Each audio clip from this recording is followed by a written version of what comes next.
So Oliver Bliss is a textiles-based artist living in Worcester who explores social issues focusing on identity, sexuality, and history.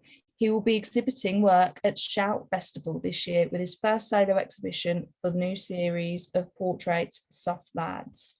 I'm not going to say any more because I would like Oliver to go ahead and tell us all about his practice. So over to you, Oliver. Thank you very much. Shall I do share screen? Let's make sure this works. Here we go. Cool. Well, thank you very much for having me. It's really nice to be here and be able to talk to you today. So in terms of stuff that I'm going to go through, I was just going to go through 3 areas of my work. One was the same-sex marriage quilt, and then I've got an example of some banner work which I've done in the past.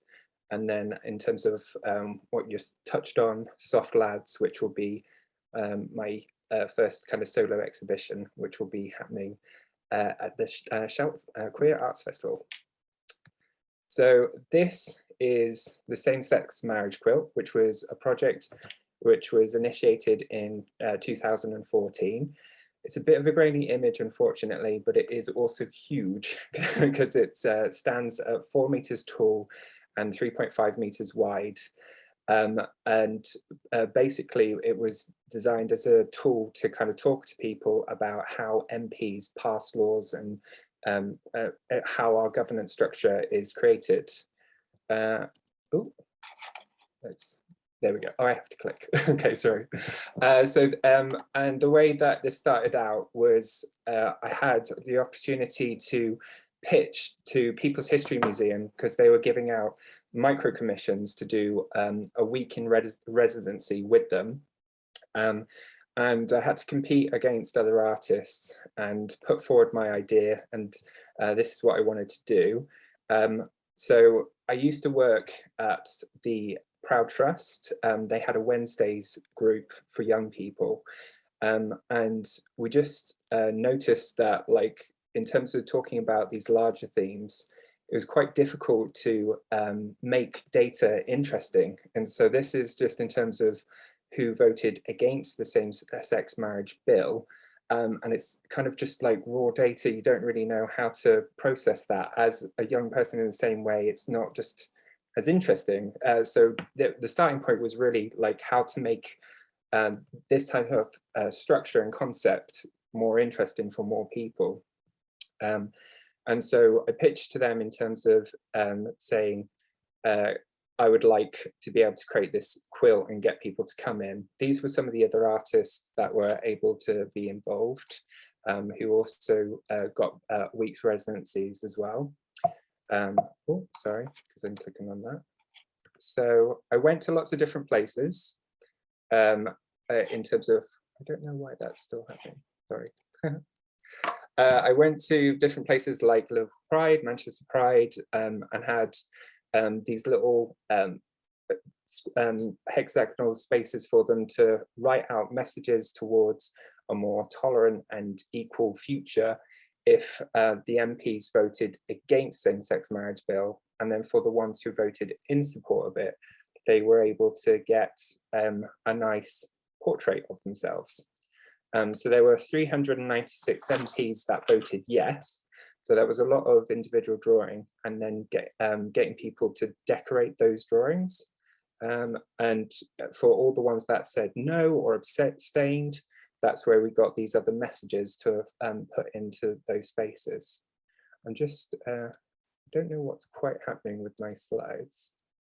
So this was the workshop space in the People's History Museum. So people just would come down onto the table and they'd be able to decorate them. They had a different range of tools which they could use. They could either do sewing, they could do oil pastels, they could write little messages. It was really open in that sense, because all of them were being scanned into a computer and then shrunk in size to make it as a full quilt. But when I was also there, there we go, other people were coming into the space. So this couple were really lovely. They're actually from Toronto.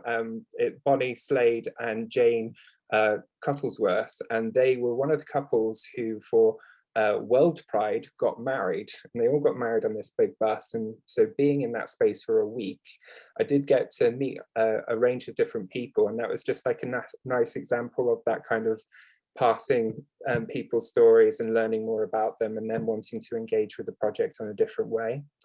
I also got access to their archive, and their archive, you can see this person holding this small brown box in the corner. That is the extent of their collection for queer stuff. It literally fit inside this box, unfortunately, whereas their archives are huge. They've got these enormous different banners from various different works, and if you're looking at something like the suffragist movement, they've got heaps, whereas for their queer history they really had a limited amount. But I did find this cool little passage which was looking at some of the singles of all time. So while I was in the space, I was playing music across the period, which kind of celebrated different parts of our queer culture, and that seemed to resonate with people on a different level in terms of as a movement. But it did have some nice pictures of different points of protest as well. I tried to incorporate some of those images in some of the statements. So this one in the corner saying diversity is doing, that was taken from a statement in one of the magazines, but the images of the two people are from a protest. And so some of those examples were included as part of the ones on the hexagons that said no and abstained. So that's kind of how it looked like at the end of the week. And all the images on the back were images which kind of connected to our queer history, and they were incorporated into those images as well. So in terms of how to actually construct the quilt, I first of all had to go onto Google, had to try and source the images.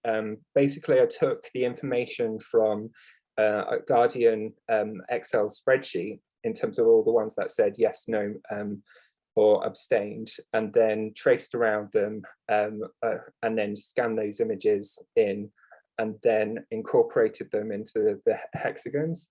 So it took quite a while just to get it to a state where it was like a very basic image, and then had to print all of those off and give people the opportunity to decorate them.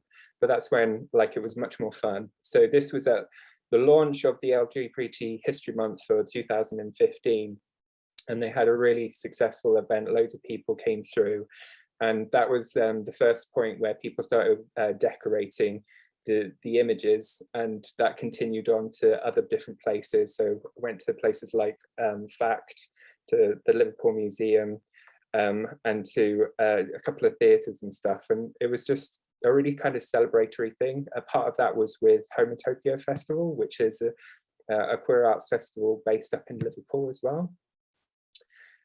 So this is just in terms of their magazine. This was actually from Unity Theatre. So while people were waiting to see a performance, they could get involved. So it was a nice kind of way to get people who weren't really talking to each other because they were just waiting to go into a performance to come together and have an opportunity to decorate this. And they all responded in a really positive manner, and all of those contributions were then added into the quilt. And it even got young kids involved, which I really wasn't expecting, but because we're in spaces like other museums and stuff, they were willing to decorate, and the parents were really kind about it as well. But I really kind of loved how they decorated it, because it was much more kind of expressive, and just more kind of colourful and fun in that way, a bit more silly and vibrant. And I thought that really added a value to it. And I hope that they're able to come back to it in several years' time and be able to be like, oh, that was me. So for me, that part was really rewarding. I did have 2 occasions where there were kind of people who were very against the entire project. And that kind of did surprise me personally, just in terms of how open they were about their hostility towards the activity. But I was really lucky in terms of people being around me to support me in that space, and it was resolved quite quickly. But part of the project is a kind of reminder in terms of 396 MPs that said yes. There were still a lot of people who said no or abstained. So, and it's not not everybody was supportive, and that's kind of reflective of society at that time, because this is the passing of the bill in 2013, and like, even though now that seems like a little while ago, it's still really like new history on that sense as well. So if it goes forward, here we go. So this is how I was then able to construct the actual quilt itself. So on the left-hand side, you can see this is a political map of the UK. This is how the country is, our countries are broken up politically. And each of the hexagons represents an MP's constituency. So the ones which are greyed out are the ones where they abstained.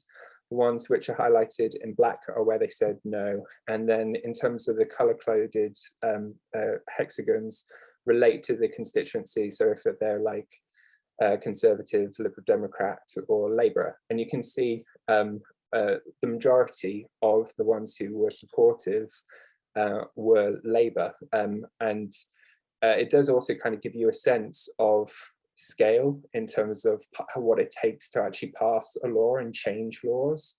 But because of the size of the actual piece in its entirety needed to be big, because I actually had to shrink the hexagons from being this big to being down this big. Otherwise, it would be over 8 meters in terms of if it was kept in its raw format. And also was restricted by the actual printing size of scanning the images and sending them off to a printer. So each of those panels are at A0 because that's the biggest size that they could be printed off. And so I had to then calculate where I would need to cut off each of the areas so that they would be easy enough to line over each other and sew into it so that it could be produced as a whole. So that kind of on the right hand side shows you what all those images look together. And I did nearly break my computer trying to do that, because in terms of the size of the actual digital files that you need to print off that at high resolution. But I don't actually have the equipment for that scale. So I did have to seek help. And so this is Deborah Cunliffe, who's from Source Unknown up in Manchester. And she actually does a range of different projects, a lot of outdoor work, but she had the kind of industrial scale sewing machine and the flat space which was required to go around the hexagons. So she actually helped, she did the construction. The only things which I was able to do is the lettering and the general cutting out. But to get it at that stage, I just did not have the physical space at that time to create something of that scale. So she really enabled it to become a thing at the end of it. Let's carry on. Here we go. So, oh, there we go. So then this is when it was first hanging. It launched at the first National Festival for LGBT History. And that's Stuart Hall, who I stood next to. So that was a very exciting day, and we had a really good turnout of people. And just in terms of it represents over 650 people being involved in that activity and bringing them together. So in terms of things which I learned from the actual activity itself, I would only recommend that doing a longer term project if you are really passionate about it, because this took in its entirety just over 2 years to do, because I had to initially draw. This is all in like spare time as well, because it wasn't, I was working in a full-time role at that point, and just drawing out the images and then trying to build partners in place to make it actually happen. Because of the sheer volume of different people that I was making pictures of, you had to have like a master spreadsheet and tick them all off as you were going through them in terms of collecting the images and then turning those images into like artworks and then processing them beyond that. And in terms of just working with partners, starting those conversations really early on was really helpful for me, because initially I just had that little kind of diagram of the different places in terms of the constituencies, and that was my bargaining tool in terms of starting the conversation. But it was obvious as I was like talking through it and it began to gain momentum that people bought into the whole project itself more. So having those early on conversations really helped to make it become a thing as I went further along into the activity. And people were actually really giving in terms of their time and space, and in terms of promoting the activity. And it's the type of activity that just couldn't happen in terms of bringing in a range of people and getting a range of participants to take part without a kind of network of people around. So just having like lots of conversations with people. I definitely would recommend just keeping a video diary or a blog. The number of times that I've relied on my blog just to remind myself what I did, and things like those names and the little anecdotes, it's all there and you can refer back to it. And so if I go and do talks like today, you've got that material for yourself, and you kind of do remember then that this is a project now from back that started back in 2014. We're in 2021 now, so like it's now becoming a piece of like history in itself, you know. So it's important for yourself to keep that record as well. And just keep on talking to people about it, because you never know what might happen after that. In terms of like, that's how I ended up getting involved, because I had the micro residency. Schools out came through and saw what I was working on, and that's how I ended up launching it with them in terms of being a part of their first national history event. And also just in terms of like starting off small is helpful, because it kept it gave you the freedom to like exit if you didn't think it was going to work, and also it allowed me to test stuff. And so having the ability to do that with People's History Museum was a real gift. So the next one in terms of talking about is Liverpool Pride. So I've done a couple of like different banner commissions as well, and this one was like my favorite one. I was really, really happy to be involved with this, because again, this was a contact which came through the equality quilt, because one of the trustees said, would you like to be one of our commission people? And they were working with different community groups, and I was given the Alternative Fashion Fest, and they work with different people from all different backgrounds who want to show a variety of what beauty and the aesthetic of beauty is, from an alternative point of view, not non-mainstream. And that was definitely like, I was down with that vibe, absolutely. And I came in and they were doing a kind of fashion show rehearsal, and all different people from different areas of like Merseyside and stuff coming together in a little town hall, and they didn't have a physical space. So in meeting them, I only got the opportunity to kind of meet with a cluster of them, and then the rest of the time it was through online discussion. And that's kind of stuff which we're seeing much more like today. But at the time it was kind of like, how am I going to get people to join in with this and make sure everyone's happy with the banner that we're creating together? So it started from just consulting with the groups that were there present on the day, and having little breakout sessions whilst they were rehearsing, because they had stuff to do, and they were on a tight schedule. So I was only given like 6 people in clusters for 20 minutes, and that rotated as they were doing their kind of dance rehearsal and stuff. And I was trying to get feedback from them about what their values were, what represents them, and what type of thing they would like to see displayed.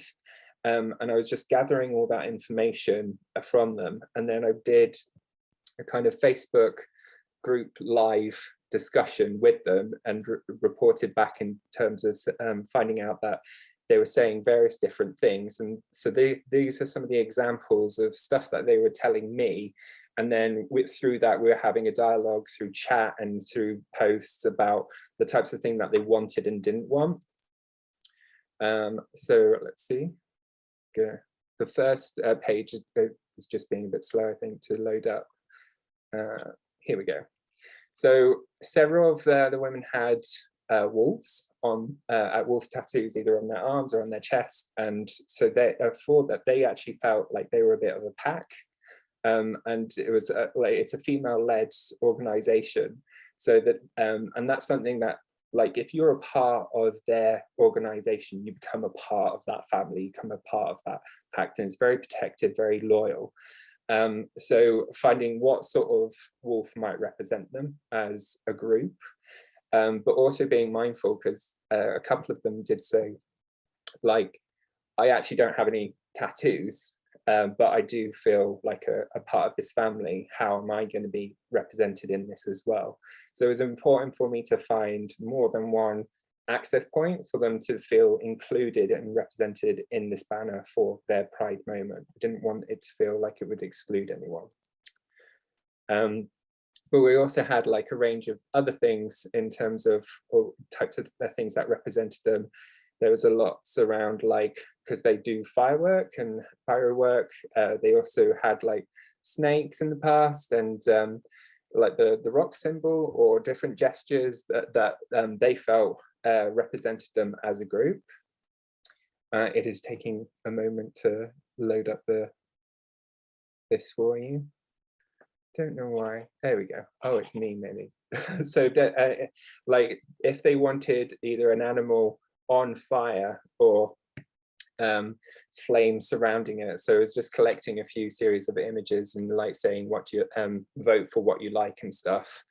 And that was useful to kind of get feedback, because I think in terms of initially people were like, yeah, we want this, and then the editing process did take a bit when you've got that big group, and also once you visually see something, they were kind of like, oh, well, maybe not that, and this is actually better, we get that. So what kept on coming through though was everybody consistently were really interested in some way representing Sophie Lancaster. So for those who don't know, these are just some of the examples of the snakes. Here we go. So Sophie was attacked and killed by 5 guys. She was beaten up and she was in hospital for 13 days before she lost her life. And as a result of that tragedy, a foundation was created to stamp out prejudice, hatred, intolerance everywhere. So that's a kind of mantra which they wanted to support, and it's very much woven into part of their identity. And there was discussion in terms of like, that is a separate charity, it's not our whole thing, and we are supportive of them because they're very much aligned, but we are actually the alternative fashion festival. So finding a way which kind of honored that came from the flower, because the black flower and the black rose, sorry, is a symbol which is used. So finding a way to incorporate that into the piece was important for me and for them, I think. So ended up making the banner double-sided. And the other thing that was important is this is Pride, and it's supposed to be a celebration, and a big part of them coming together is about the unity that they experience as a group together. They dance and they do different things, so playing around with different silhouettes, and they actually finding ways to incorporate all these multiple things was kind of tricky. So these are just some examples of, because piercings of course come into it a lot. The peace symbol as well was another theme that kept on coming up. So that's in terms of, I was sending these out as like little posts to them and getting people to vote, and they all said they absolutely wanted this rock symbol. So got them all to take pictures and then edited around each of their hands. These are all the hands, and that became like included as a backdrop to part of the piece itself. So if it can help make that, you see that. So I presented them with these examples of what one side would look like and what the other would. So in my mind, I wanted it to be like a block print in terms of what they could have. But in terms of the budget constraints of what I had to work with the banner and what I could produce were not aligned. So instead, we had them each be able to have one hand in, and they were like brought out together in terms of the final design. And I'll show you that in a sec. And instead, we did something which was probably a lot more in line with how they are, and that was to use spray paint to make spray paint black roses in the background instead. And that did feel a lot more kind of grungy and independent. So these were just in terms of, did they want it in color or did they want to keep it to more black, red and white seemed to be the common kind of themes. Another big thing was like lace, it's got to have lace. And then on the other end of it is leather, we've got to have leather. So we're trying to find a kind of happy balance between them. So these were some of the initial kind of designs in terms of this flaming wolf and stuff, and the type of keywords in terms of a lot of banner art, particularly if you're doing protest related stuff, has some sort of key statement which is reflective of that group. So you can see the black roses behind, the wolf in the front, and that's that combination of being proud and courageous as a group, but also having that unity and protection, that family protection. Eventually, through the dialogue, this is the kind of final design. So having as that backdrop the black roses, having the burst of rainbow pride coming out from the dancers, having a peace symbol and the breaking away of chains, and in the center at its heart having the wolf's head, which was really representative of them. And then when I showed them that initial design, they were like, actually, we have this poster. Could you do a silhouette from this? Because I think it demonstrates the kind of liberation that people are just talking about, and I was like, absolutely, let's make that work. And that really, like, I think added to the final design. So this was kind of the back in terms of, this was them at Pride. You can see the little hands in the background. Again, sorry, the slightly grainy images, but the AFF, Alternative Fashion Festival, had denim, lace, gold, little studs. It had all the different bits that they wanted, but because those were the kind of block lettering, it could get away with incorporating some of those things that they really wanted. And then on the reverse side, and particularly because we're in a Pride March, it's nice that you can see it either side. This is slightly more stretched out so you can see it. And I do have a little video, if it will let us. But this was us at Pride. So we've had a fantastic weekend here at Liverpool Pride. The weather has been in our favour, which is absolutely wonderful. We've had the whole team out yesterday marching the streets for the march, and the wonderful Oliver Bliss, you're an absolute legend, Ollie, has come up with this amazing custom-made banner for AFF. And we had loads of people contributing to it, and it's been handmade. You'll be able to see some footage of that. And we marched through the streets with that, and it's absolutely fantastic. So thank you to Ollie. We've had some brilliant performances. Today's Family Day, and we've had some old AFF stuff that people know and love, and we've also had some new pieces. The theme is love all around the world, so we've had some amazing dance choreography by Laura. We've had our Fire Girls out, of course. We've had, of course, our Sophie Lancaster piece. We've had a few other little snippets in there, a little bit of choir singing, which is a new one for us. And we just want to say thank you to everybody involved. It's been absolutely wonderful. We did have a few protesters that came out yesterday, but I'm happy to say that there was just a handful of protesters. They were very peaceful, but I think we're coming a long way in society, that they were the minority now, and there was the majority of absolutely amazing, tolerant, diverse, wonderful people. So thank you all for being here. It's been absolutely fantastic. There we go. Is it going to let me go off this now? Here we go. So what was amazing about this, which was unexpected, but because of the links that one of the trustees had, a couple of years later, we were able to, the following year, it was able to go into Tate Liverpool. So I can now forever be able to say, like, I've been in Tate, even though it's like a community event. It was really like a cool privilege to be able to have my banner alongside other banners that were in there, because they had 4 artists selected, and they were hosting then their own banner making workshop. So it was really like nice to see how it's being reused in future as well. So in terms of tips from this project, have clear costings in place so that you don't go bigger than you need to and stay in budget, because basically if I'd done the print off of the print of the hands gestures as a backdrop, it would have gone like over £200 over budget. And so just being aware that that was a potential cost made it possible to reevaluate how we could do it cheaper. And also identifying who the key commissioner is within the project, because there was this kind of slight tension that because it was Liverpool Pride, and she mentions in terms of the theme is love around the world, part of it needs to be representative of that, and they were the ones giving me the money, but also it was being representative of the alternative fashion festival. So trying to find that balance was a little tricky, but I think we got there in the end in terms of it being something that was truly reflective of what they wanted to champion for themselves. And then consulting as many people as possible. If you consult them all and they all vote on it, then it's their decision and they're the accountable ones, and you've just facilitated that.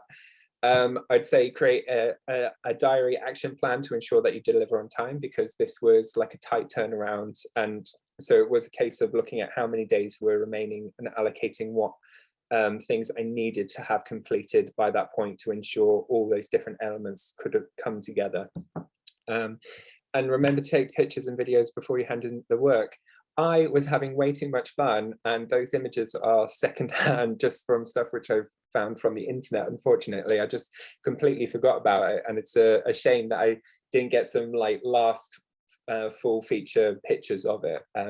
So that's kind of like my own learning on that side, just to make sure people, like for your own benefit, don't be kind of going, oh no, I don't have that image, because you hand it away and you never see it again. But having contact in place so that you're clear about expectations, that was really important, and it's something that I continue to get flustered by, and I just find that regular small check-ins is far easier than having assumed knowledge, and also just having things done by email. Then you've got something accountable in line, so you can say, no, this was the email that said this, so this is what we've agreed to. And also, if you feel that like something is going away from what you want it to, it is okay to actually take a grapple on things and say, this is what we're going to do, because they're particularly in terms of whether or not to include flames, but for around the wolf, there was 2 kind of camps on that one, and it did require a bit of leadership, and I left it to the kind of organizers to battle that one out. But I did have to be like, I need you to make a decision on this, otherwise this is never going to get made, basically. And so it's finding routes, and also at some point just cutting it off, and like, we're out of time now, we've got to do one or the other, and that requires a little bit of leadership. And if you're rejecting an idea, make sure that you feel that the people involved still feel valued, and explain why you're not taking that idea forward, because particularly when you're working with vulnerable people, the last thing I wanted to do was shut down their ideas and be like, no, we're not doing that, without explaining it to them, because that would be horrifying. But particularly with a bigger group as well, it's one of those things which would have been forever sprawling if you don't actually edit it down into a concise idea. And I mean, it is quite a busy overall design in general, because of all the input, and I hope that we're able to get what they did want by the end of it, in terms of, and there wasn't too many compromises, but it was just in terms of flagging, like, people do need to feel valued within that as well. So then in terms of Soft Lads, which is this more current project, I've thankfully been supported with Outset Council England money through project grants for this, which is amazing because it means that I can work with Shout, who were the key partner in enabling this to happen, but it means that the work can also tour to other locations, and we're going to be creating an anthology, which I will talk about momentarily. But so the main thrust of the series is that this is about a series of portraits. This is the first time that I'm now working part-time and using the rest of that part-time purely on creating new art. So this has taken me a couple of years to put together as well, but it is the first time that I'm allowed to be more focused on things that I'm personally interested. And so this is exploring like what masculinity looks like through the lens of Instagram as a starting point. I'm not trying to replicate Instagram. Like you can just reel off some pictures, but I do think Instagram is a very interesting platform in the way that it's very externally facing, but it gives you the opportunity to connect with the world. And particularly when you've got like a smaller community, but disparate community globally of people who enjoy having facial and body tattoos. This is like a way for me to actually connect into that just through hashtags. I literally just typed in facial or body tattoos and came up with heaps of different images to choose from. And so these were some of the starting points. But I'm just focusing today on this piece, activist artist. Because I've got, I'm going to be displaying 5 images. Oh, hold on, sorry. Here we go. Just try and move you out of the way. Sorry, go back. So the model that I chose for this is Wes Matthew East, and that's his handle on Instagram. And for me personally, out of the series, he's the person that I have the most kind of admiration and respect for, because he is an artist and he is an activist. And if you look at representation right now, what's in the media and what is then celebrated in history, this is the type of person I hope is remembered throughout time. And part of being able to create images of this scale is that they are, instead of and something which is on Instagram, which is digital, which is kind of fragile in that way, this is a very physical thing that I'm producing. These works are very physical. So these are kind of examples of historic tapestries. You've got the commissioners, patrons, they're either noblemen or war heroes, gallantly on their horses, holding out their phallic weaponry, you know. And then just thinking about that kind of representation and how representation can now be much more democratic in terms of who we celebrate. So, for example, another historic tapestry of James I, and even something about the style that now in 2019 with Harry Styles, you can see some parallels in that kind of flamboyancy, that extravagant lens, and the desire to be looked at is still very much present. And I find that all those things interesting in terms of why we try to assert our identity through these platforms and what we gravitate towards and the reasons why we gravitate towards those things. But I also am trying to raise the question of why we champion and celebrate certain figures in history, particularly in this present day. Why are we doing that? And what is it to certain figures which are more valuable than others? So in terms of, for me, why Vez is really interesting is in terms of his balance between masculinity and femininity. So he's here with his kind of crop top and his piercings and his tattoos, and it like I think aesthetically he's got a wonderful balance. But then on top of that, in terms of what he promotes through his own platform, is things around Black Lives Matter, celebrating the fact that men have feelings too, and even it like fosters dogs and stuff. And he's just it also does things in terms of like he creates music videos, and he's really living a very like rich life. But he also does these regular shout outs in terms of marking and honoring the people who have died, either through hate crimes or like in terms of Black lives or trans lives. And when I initially started looking at this portrait, I wanted to incorporate some of that because it was something that he was doing regularly.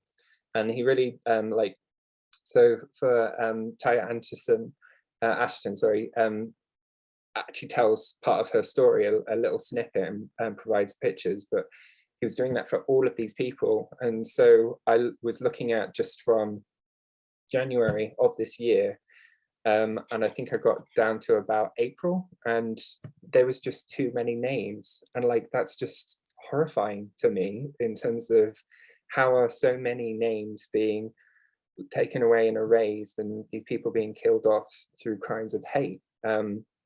And so I actually had to abandon that because it's like its own project in itself, and it would just have completely taken over the actual image. But he basically continued to go on tour, and he's constantly advocating for different agendas, but he's a model on top of that. He's got this incredible like status for that too.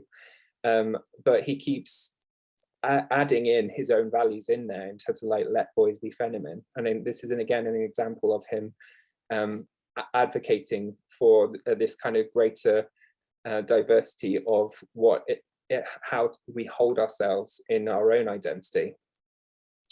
And so just to compare that to what historically, again, in terms of tapestry, this is from the Royal Collection. So you've got, this is Don Quixote from an old Spanish novel, and he's being taken out of his like foolishness in this moment, and this is a part of a royal collection. This is a fantasy. This is a story. Why is this being something that is being celebrated and championed in this way? And then if you compare that to like figures right now, so you've got like Lil Nas X and Billie and Eilish, and these are some of the figures that they're getting on their Instagram. So like her dress got over 19 million likes, and them together got nearly 4 million likes, and he got close to like 2 million likes. I mean, these are insane figures in terms of what we actively like celebrate. And I think there's something interesting in terms of the closeness, in terms of the representation between that old image and how they're re-representing themselves. There is like like a different older narrative coming through and being reimagined in the present day, which I think is kind of interesting too, just like how they are drawing from those references but making them contemporary and new. But my question also again is like, what type of icons do we want to preserve in history? And who deserves to be left in history? And because this is Black History Month, in terms of, that's why I thought I'd focus particularly on Wes's portrait. It's this grainy picture is one of the examples which I was able to find of Black representation in tapestry. I have asked the museum if they could provide me with a better quality image. I've asked them a couple of times and my requests have been ignored, which is a shame. Whereas Scotland actually were looking into their archives with purpose. And so in this image, there is one Black figure, if you can see it. I'll give you a second, and then there he is. That's the one figure. That's the one figure they were able to find. And so here is a close-up of that, and this is what they wrote about in terms of what they were able to find and who that person was. But that's out of the entire collection that they had. This is this one little fragment within history that they were able to get of a Black person in terms of representation. And I think that is kind of startling as well. And so part of it, I have thought actively about different types of male identity and masculinity across the series in terms of the portraits that I'm trying to create. And then, so this, it just in terms of like, as a counterpoint is Harriet Powers, just to like demonstrate this is an American quilt, which was actually like, she ran out of money, and there was this richer white woman called Jenny Smith who ended up purchasing her quilt, and that's why it's now preserved in history, because she was able to keep a hold of it. But at the time she asked for $10 and she could only afford $5. And so again, in terms of what does it mean to value something, why we value something, that's other questions which I find fascinating within the arts market in general. And in terms of for storytelling, why people hold tattoos upon their person, this is what Bez is saying about, in terms of there are people who have scrapbooks, people who have yearbooks, and I have my tattoos. You know, if my house is ever on fire, I would be able to run out for hands-frees, because every single thing that means something to me like the most is tattooed on my body. And I thought there was something really striking about how he tells stories upon his person. So all the images which surround him are of his tattoos, which are on his body, and they've just been reframed around his head. And I just wanted to draw in one of the examples in terms of the scissors. So I use my own scissors in terms as a silhouette, incorporating a little something, and then chopping up the fabric to give different texture and show something which was a bit of myself within his narrative. But I am conscious that what's interesting to me about why scissors that are there on his body might be very different. And there's something for me about visual tattoos, how they can be received in a myriad of ways, and some of those could be positive and some of those could be negative, and we may never truly know the meaning of what they mean to him, but they can have multiple representative meanings, and through history that can change, and that is something which I find kind of fascinating in itself as well, in terms of what stories we tell ourselves, and do they stay the same through history. So just a couple of quick examples for you. This one, if it will load up for me, I don't know why it's not. Are you going to wake up? It's like merged two of my slides together as one for you. Here we go. The swastika, a symbol of peace or war, and Coca-Cola even used it, and how that can be co-opted and changed through time depending on who has the ownership of the symbol and how it is received. Scissors, in terms of historically, were a symbol in terms of life and death. So Atropos was the person who cut off a person's life within this legend. So that something as a symbol of the kind of finality of death. This is another image of the same set, but there's actually two other figures, and already in terms of, we're not entirely sure who those other two figures are anymore. That's kind of been lost in history, whereas we know who Clotho is the one who's providing the threads, and then you've got I'm going to say all these people's names wrong. Lythes, who is bringing the threads down, the one in the kind of pink at the back. But those other two figures, we're not entirely too sure who they are now. So how histories can be erased. So these are some of the examples woven into this particular piece, and it's just for me there seemed to be a recurring theme on his body of like skulls. He actually has tattooed on him, "Nothing lasts forever," and that's something which I completely understand and identify with as well. And it's kind of interesting that he's got it written on his body in that way too. But I hope that people will want to look at the piece more and gain more from that. So basically, we've got these workshops coming up, which is going to be in partnership with the Word Association. They're going to be hosted at the Henry Sandon Hall, where people can come and take a look at the work.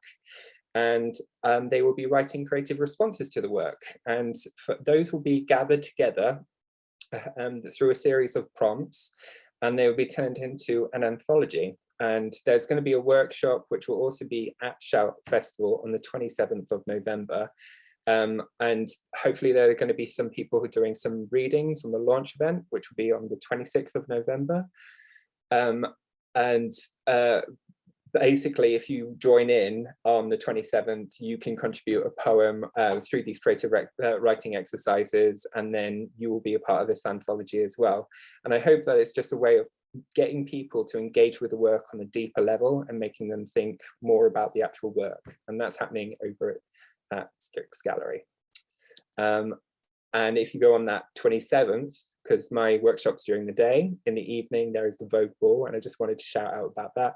And I also know that you guys are doing some workshops of yourselves, so here are some dates for that, because I thought I should shout out for that too, because we're all getting involved with Shout, which is great. And that's it, basically. That is my whistle stop tour. Thank you. Thank you very much, Lima. Thank you. And also thank you for sharing our event. We were wondering if it's the same festival or not. Well, I realized that was quite a long talk. I wanted to try and get across as much as possible. Yes, I didn't know how quick the time went. It was impressive. I don't even know what to start with. And I'm aware of the time, so I'm going to ask everyone if they have any questions or not. If not, I can go forever. So if you have any questions, just raise your hand or put them in the chat and we can read them. Oh, Camilla has a question already. I just wanted to say, I love how you included like what you've learned from each project, like kind of like your takeaway from each kind of stage in your practice. I think that's like so brilliant, especially like as a reference point to look back on, because I feel like after we do a piece of work or a project, that's like the most important piece of information we need to take forward to like learn. So I'm really like grateful that you put that in. I just wanted to say that.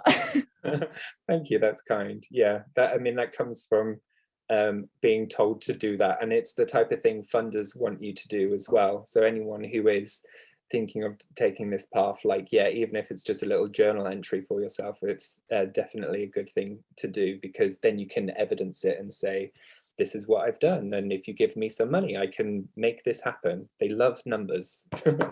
So definitely do that. It is also like you were working on long projects. I feel like it's very helpful to keep these recordings of what you're doing. And thank you for giving us these tips.